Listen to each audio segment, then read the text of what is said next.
Hey, welcome back, everyone. Welcome back, Adriana. Good to be back, Mihai. We are here today speaking about immigration options for artists. And Adriana has kindly joined us for the third time. In our previous two episodes, we discussed about general options for artists and the B1 and the B2 visas. What are we going to be speaking about today? Today, we're going to do an overview of the O1, the quintessential visa for artists. Those individuals are the renowned ones. I'm going to be sharing my screen. Before we start, I think we should remind everyone that this is not legal advice, and you should speak with an attorney if you want professional legal advice. But we're going over your options, so you better know what you're getting into if you want to bring artists from Romania. What does the O visa stand for, and who is it for, Adriana? This is the visa that is most typically used for those who are internationally renowned.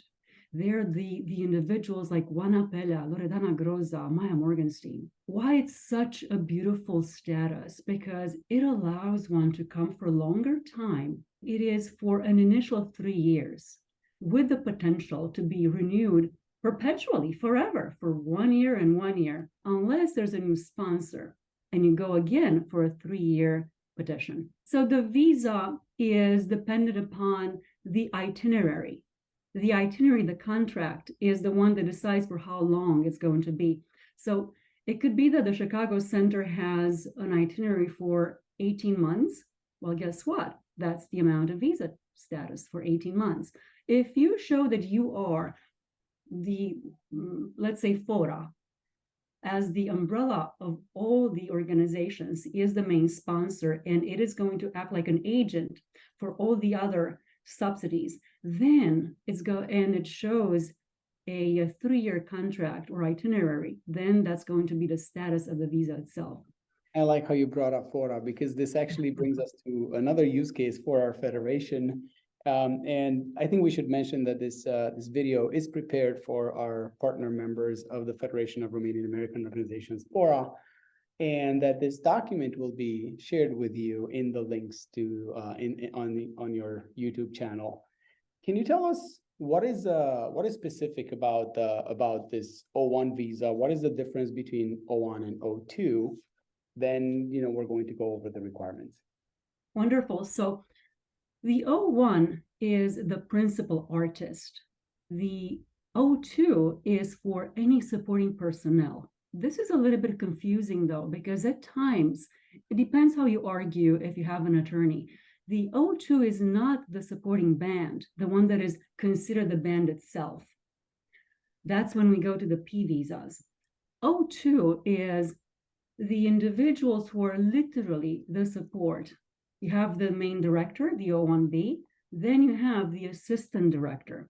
You have the band, and let's say the principal, Loredana Groza, and then she needs to come with her choreographer. She needs to come with the lighting crew and everybody else. Well, they are the O2s. That's the main difference.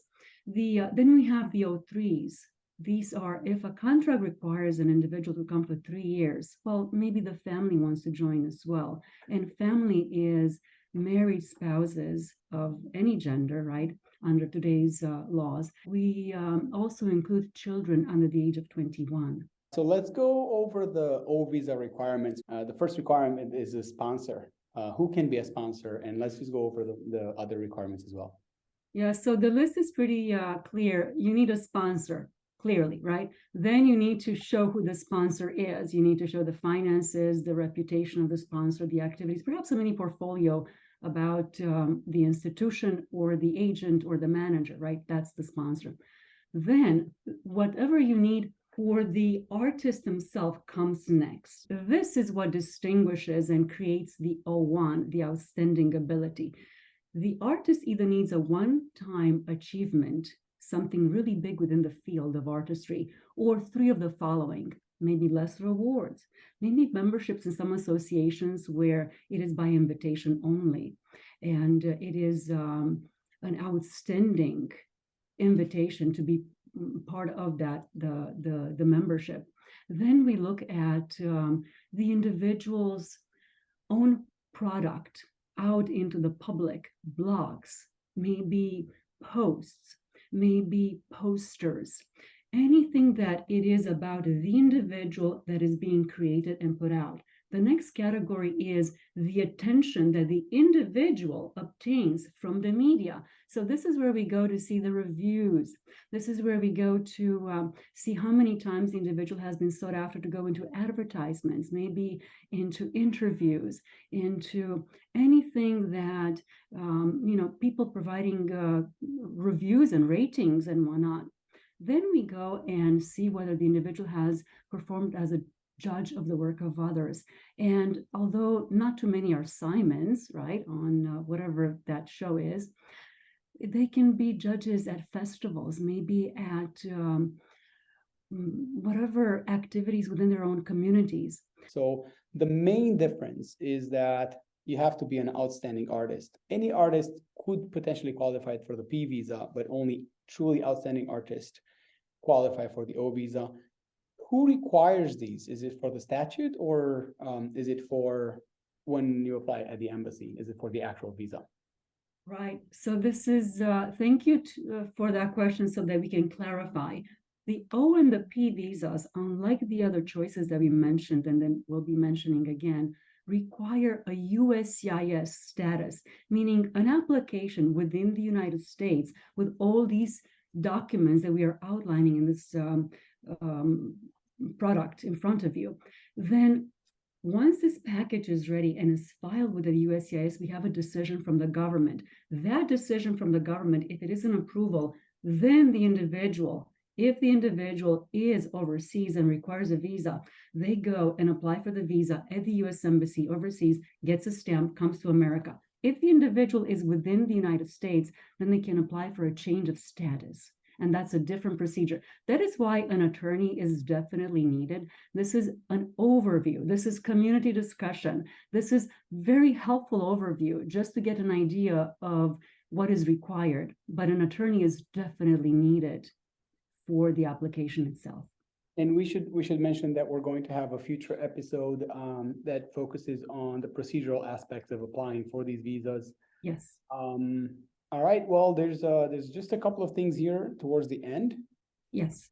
So I just wanted to finish up with the documents required from the artist himself.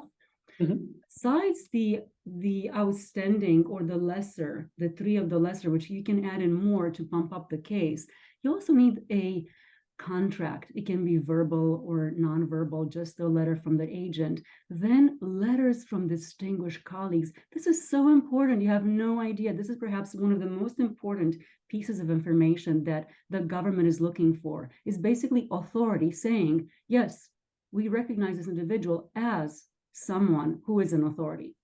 Then the biometrics. The biometrics is really simple stuff, the passport information and visa info, their records coming to the United States.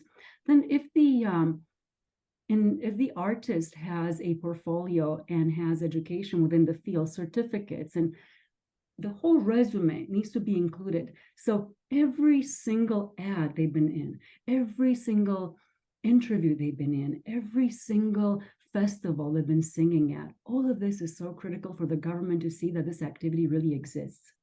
So that's basically, in a nutshell. I could talk for hours about this. So it is not only that you as an artist qualify, but it also highly depends on the person that puts together the application, and having the right application will determine the right result. Thank you very much, Adriana. I think this was a great episode. Thank you. See you next time. Bye. Forward to seeing you in our next episode about the P visas. Thank you. Perfect.